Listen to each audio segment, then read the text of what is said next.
I'm so excited to be here again this week. Thank you all for joining me at this amazing second edition of Journey to Authenticity. Today we're going to talk about values, and the subject is really about the challenge. So I am of the belief that 100% of conflict comes from a challenge to one or more of our values. So the more aware we can become of our values, the less likely we are to be involved in any kind of conflict. So what happens is that we have this conflict that starts to kind of come around us, whether it's inner conflict or conflict with someone else, right? That's the outer part of our involvement with other people. So when we start to feel this, what I love, I'm going to introduce to you one of my favorite words today, it's the ick factor. And if many of you have heard my talk about this before, but it's really that internal sensation that you start to really understand that something is going on, physically manifesting inside of you that you're not comfortable with. That's the ick, right? This is coming from a conflict, whether it's an internal conflict or an external conflict, meaning with someone else or with something, a situation. So what do we do about this? All right, well, first of all, it's all about our awareness. That's our first level of defense. Well, how do we handle this with our business, really? Because there's a lot of ick that happens in our business. So like maybe you're not really comfortable with creating proposals. Maybe you don't really like following up with emails. Maybe it's the social media aspect of your business that you just find drudgery. So whatever it might be, having these two amazing tools will help you navigate this ick, okay?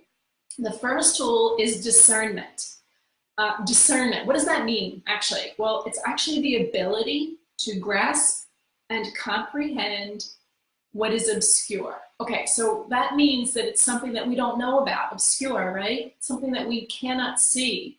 So that's where we have to go back to that opportunity to sit and listen, to understand, discerning what's going on inside, listening and hearing what is going on, being able to discern the difference in our soul, really truly speaking to us and our truth, or our ego really trying to damage us and keep us from playing at what we are capable of and getting us to our highest potential. So when we have the ability to discern where our ego lies and our soul lies, we have the ability to then be able to listen and know our next direction. Because our soul is always going to give us our truth.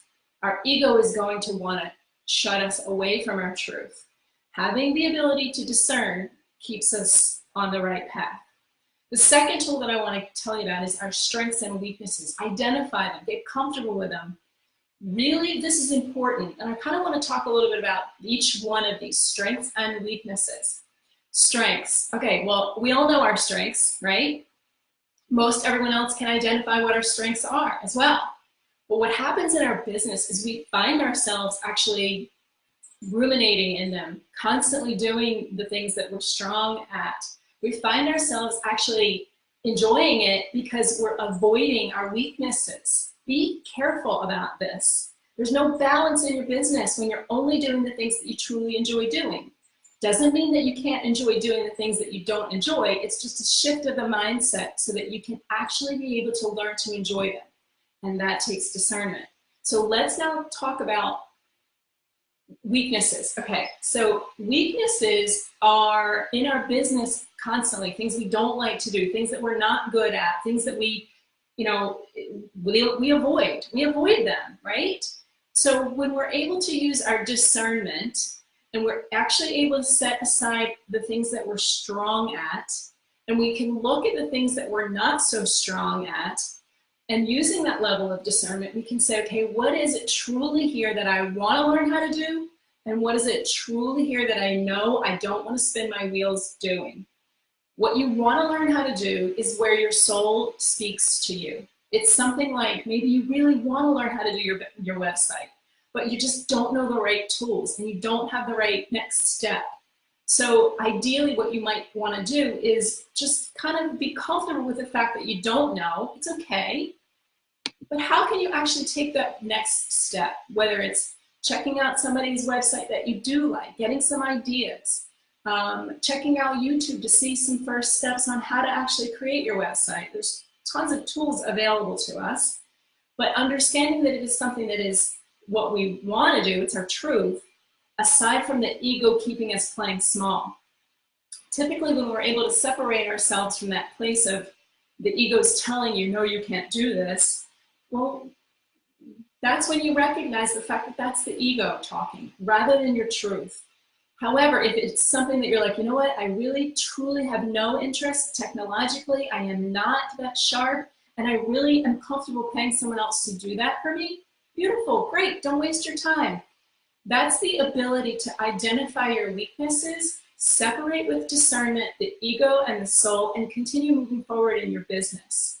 So these are just some great tips and two of my favorite tools on keeping us on our trajectory. And so join me at my Facebook group. It is Next Level Direction, as well as my new Facebook fan page is Next Level Direction.